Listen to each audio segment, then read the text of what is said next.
কি লজ্জা, মুখ ঢেকেও যেন কিছুতেই নিজেকে আড়াল করা যাচ্ছে না। ইয়াসির রাব্বিরা জানে তাদের দল অতীত সব রেকর্ড ভেঙে কলঙ্কের এক ম্যাচ খেলতে যাচ্ছে এবার।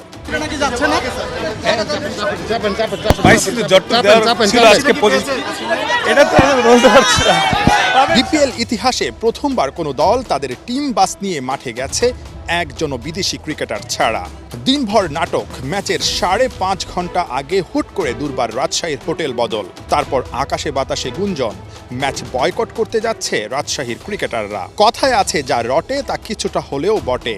পারিশ্রমিক নিয়ে মালিক পক্ষের 9-6 চরম বিরক্ত হয়ে ম্যাচ খেলতে অস্বীকৃতি রাজশাহীর 6 বিদেশির। বিরক্ত বিসিবি, অনেক হয়েছে, এবার নাকি আর রক্ষা নেই রাজশাহীর। দ্রুতই অ্যাকশনে যাচ্ছে বিসিবি। এটার আপনারা দেখবেন অ্যাকশন, এটা হতে পারে, দিস ইজ আনএক্সেপ্টেবল।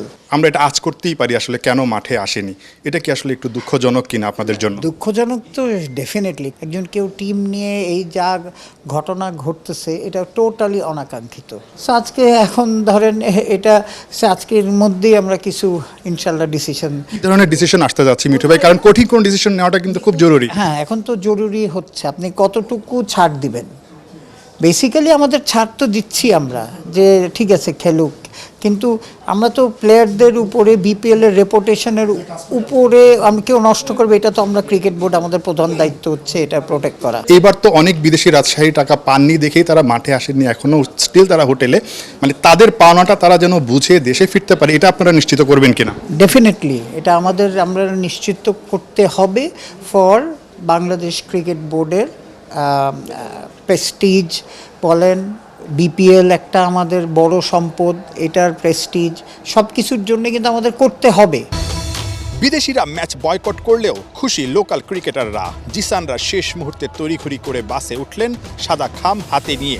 যদিও চেকটা শেষ পর্যন্ত বাউন্স করে একটা মূল্যহীন সাদা কাগজে রূপ নিলে অবাক হবার কিছুই থাকবে না। তখন এই হাসিটা মলিন হতে একটা মুহূর্তও সময় লাগবে না। রাজশাহীর 9-6 অবশ্য অভ্যস্ত হয়ে গেছেন দলটার ক্রিকেটাররা। প্রশ্ন একটাই, এর শেষটা কোথায়? বিপিএলকে আর কত কলঙ্কিত আর কলুষিত করবে দলটা? নাহিয়ান বিন জসিম, ৭১।